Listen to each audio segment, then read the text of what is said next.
Bismillah, Assalamualaikum warahmatullahi wabarakatuh. Selamat datang di video pembelajaran mata pelajaran IPA kelas 9 semester 1. Pada kesempatan kali ini kita akan masuk ke dalam materi perkembangbiakan generatif Angiospermae bagian yang kedua. Yang pertama kita akan membahas tentang fertilisasi atau pembuahan. Seperti yang kita ketahui sebelumnya, di bagian-bagian bunga ada yang berperan sebagai untuk proses reproduksi, ya, yaitu bagian putik dan benang sari.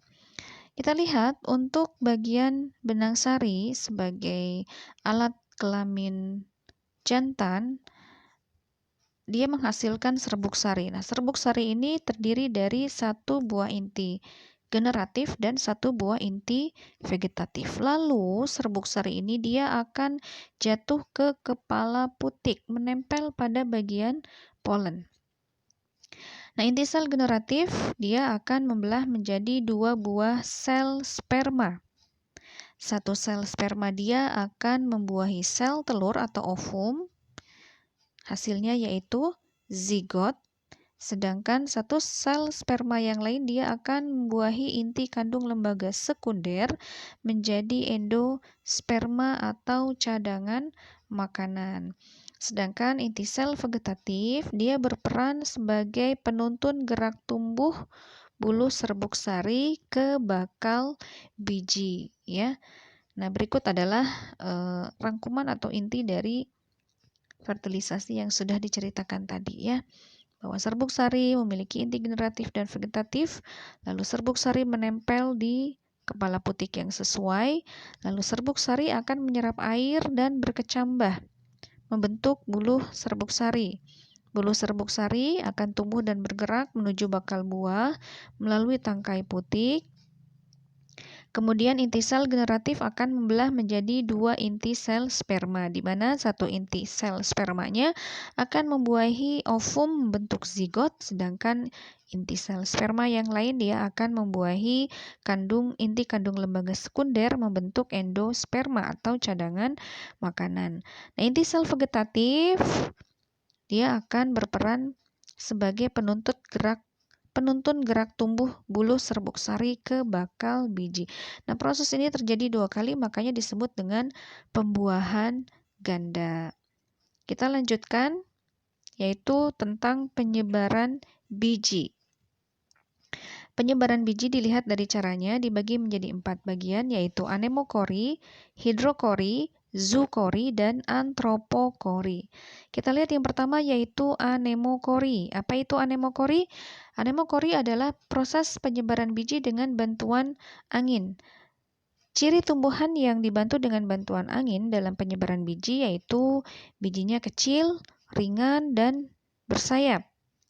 Tidak terlalu dipengaruhi oleh gaya gravitasi bumi. Contoh yaitu biji bunga dandelion. Nah, di sini ada gambar ya dari bunga dandelion.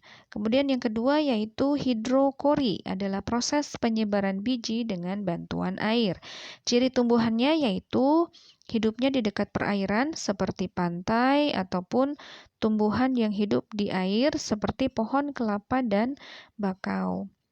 Nah, buah kelapa atau tunas kelapa dapat mengapung di air. Kenapa? Karena sabut kelapa memiliki banyak rongga udara, memiliki prinsip kerja seperti pelampung, sehingga kelapa dapat terapung di permukaan air. Nah, ini ada gambar ya, tunas kelapa sedang terapung.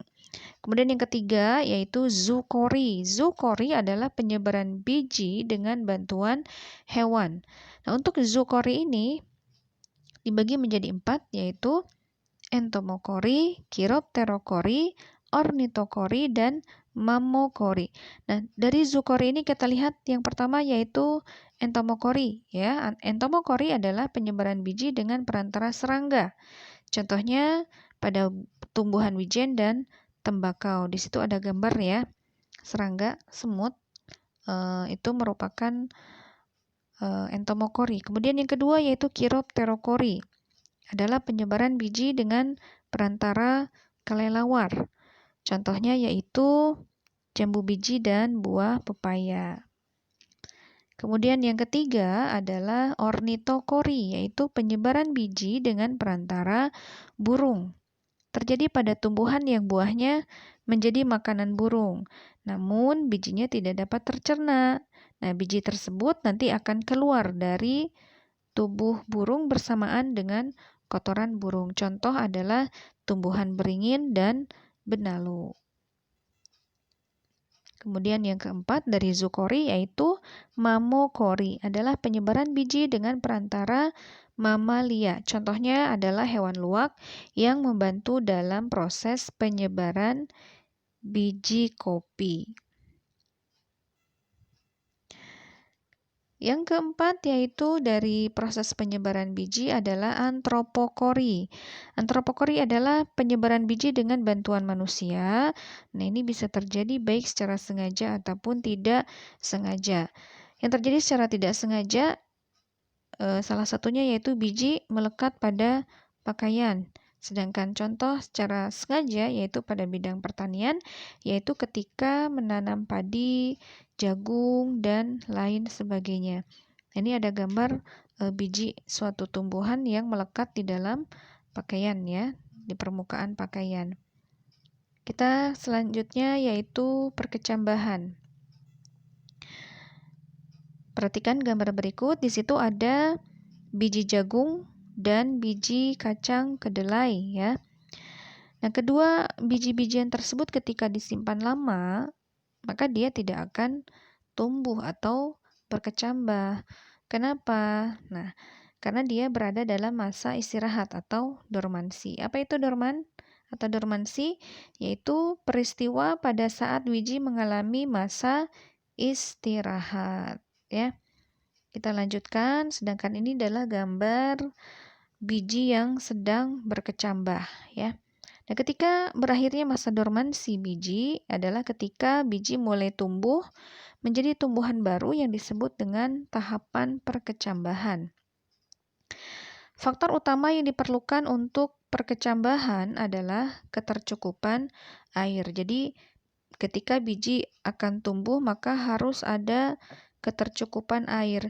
Tidak boleh berlebih dan juga tidak boleh kurang. Ya, jika berlebih maka dia akan mati atau tidak tumbuh, sedangkan ketika kekurangan juga dia akan mati atau tidak tumbuh dengan baik. Ya, itu faktor utamanya adalah ketercukupan air. Sedangkan faktor lainnya adalah kelembaban, cahaya, dan temperatur. Demikian yang bisa Ibu sampaikan pada kesempatan ini. Semoga bisa dipahami. Terima kasih. Wassalamualaikum warahmatullahi wabarakatuh.